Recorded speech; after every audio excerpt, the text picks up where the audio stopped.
Hello friends, તો આજે હું તમારી સાથે એવા ઉપયોગી આઈડિયા શેર કરીશ કે જેનાથી ઘરકામમાં તમારી મહેનત અને સમય ખૂબ જ ઓછો લાગશે. તો વિડીયોને એન્ડ સુધી જરૂરથી જોજો.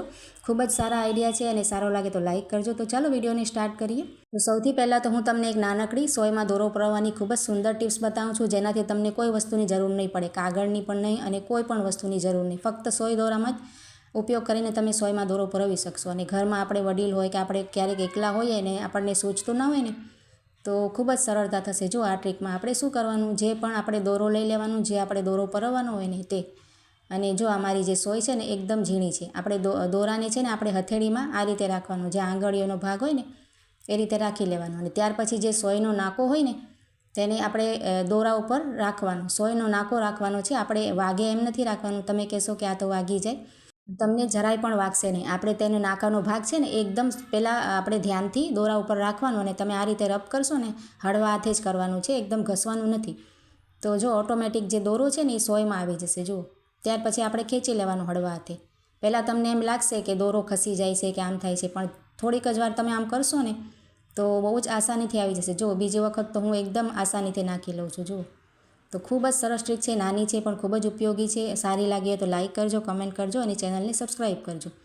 તો હવે આપણે આ રીતે જે આપણા નળ હોય છે ને, આ જે ખારો પાણીથી ખૂબ જ આ રીતે સફેદ સફેદ તેના ઉપર દાગ પડી જતા હોય છે. આપણે સાફ તો રોજ કરતા હોઈએ, પણ આ રીતે આપણે અઠવાડિયામાં એક વખત તમને હું સાફ કરવાની સરસ ટ્રીક બતાવું છું. જો અમારું પાણી છે ને મીઠાવાળો ભાગ બહુ છે, એટલે આ સિંક જે છે ને રસોડાની તે પણ ખૂબ ખરાબ થાય છે. અને બધા બાથરૂમ વગેરેના નળ પણ આ રીતે આપણે તમને એક સરસ સોલ્યુશન બતાવું છું. આ રીતે આપણે વાટકો લઈ લેવાનો અને તેમાં એક મોટી ચમચી એટલો જે ખાવાનો સોડા હોય ને તે આપણે લઈ લેવાનો. અને તમારી પાસે બેકિંગ સોડા ખાવાનું ના હોય ને તો તમે તેની જગ્યાએ જે ઈનો આવે છે ને તેની એક પડીકી પણ નાખી શકો છો. ત્યાર પછી આપણે 1 ચમચી લીંબુનો રસ નાખવાનો અને 2 ચમચી જે વિનેગર આવે છે ને સરકો તે નાખી દેવાનો. સરકો ના હોય તો તમે 2 ચમચી લીંબુનો રસ કે પછી આખો લીંબુ નીચોવી નાખવાનો. અને આ રીતે આપણે નળ ઉપર સરસ રીતે લીંબુનો જે છોતલો આપણે લીધો છે ને લીંબુનો રસ, તેનો જે નીકળે ને ભાગ એને આ રીતે ઘસવાનું. જો આ રીતે આપણે લગાવી લેવાનું આખા નળ ઉપર, ઉપરની જગ્યાએ, નીચે આખા નળ ઉપર આપણે હેન્ડલ ઉપર અને બધી જગ્યાએથી લગાવી લેવાનું. અને ત્યાર પછી આપણે તેને લગાવી જ રાખવાનું છે 5 મિનિટ માટે. ત્યાર પછી આપણે સિંકને પણ આ રીતે એ જ આપણે જે બનાવ્યું છે ને એ જ લગાવી લેવાનું છે. આ રીતે બધી જગ્યાએ તમે લગાવશો ને તો 5 જ મિનિટમાં તમે રાખશો ને લગાવીને, પછી તમારે કંઈ જ તેમાં કરવાની વધારે મહેનત જરૂર નથી. જો આ બધું જ મેં નાખી દીધું છે. અહીંયા આપણે જે તેની કોર હોય છે ને ઉપરની ભાગે એ પ્લેટફોર્મના જો કાળો આપણે પથ્થર હોય છે ને તેના ઉપર પણ દાગ પડી જતા હોય છે, તો ત્યાં પણ તમે કરી શકો છો. તેના દાગ પણ નીકળી જશે આ વસ્તુથી. હવે આપણે શું કરવાનું, જે પોચો આ રીતે આપણે સ્ક્રબર હોય છે ને વાસણ ઘસવાનું, તે ખાલી આપણે ફક્ત લેવાનો છે. આપણે સ્ટીલનો વારો નથી લેવાનો. તાર જે આવે છે તેનાથી આપણે લીટા પડી જાય અને વધારે આપણે ઘસવું પડે. આ રીતે પોચો સ્ક્રબર કોઈ પણ આપણે ઘરમાં હોય ને વાસણનો તે આપણે લઈ લેવાનો અને હળવા હાથે આ રીતે આપણે જે આપણે લગાવ્યું છે ને તેની ઉપર સરસ ઘસી લેવાનું છે આ રીતે.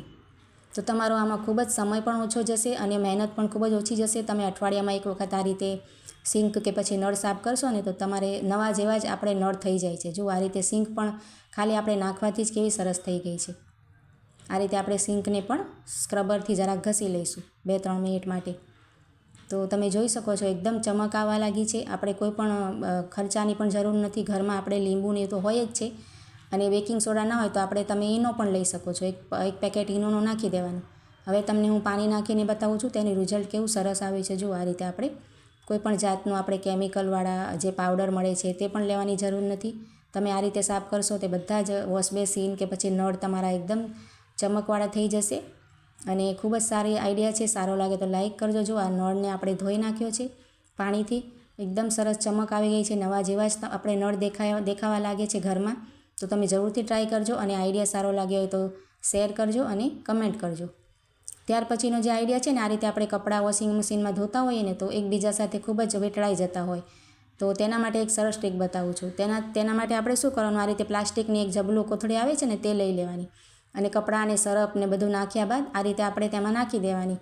અને ત્યાર પછી આપણે વોશિંગ મશીનનું ઢાંકણ બંધ કરી અને ચાલુ કરી દેવાનું કપડાં ધોવા માટે.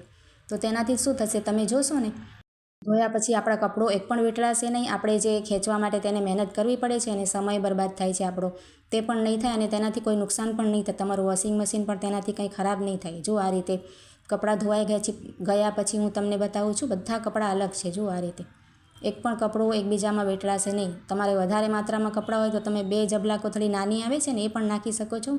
મેં અહીંયા ફક્ત એક જ નાખી છે, પણ કપડાં જુઓ કેટલા સરસ આપણે ધોવાઈ ગયા છે અને વીંટળાયા પણ નથી. તો આઈડિયા સારો લાગ્યો હોય તો લાઇક કરજો અને કમેન્ટ દ્વારા જરૂરથી જણાવજો. તો ચાલો મળીએ નવા વિડીયોમાં.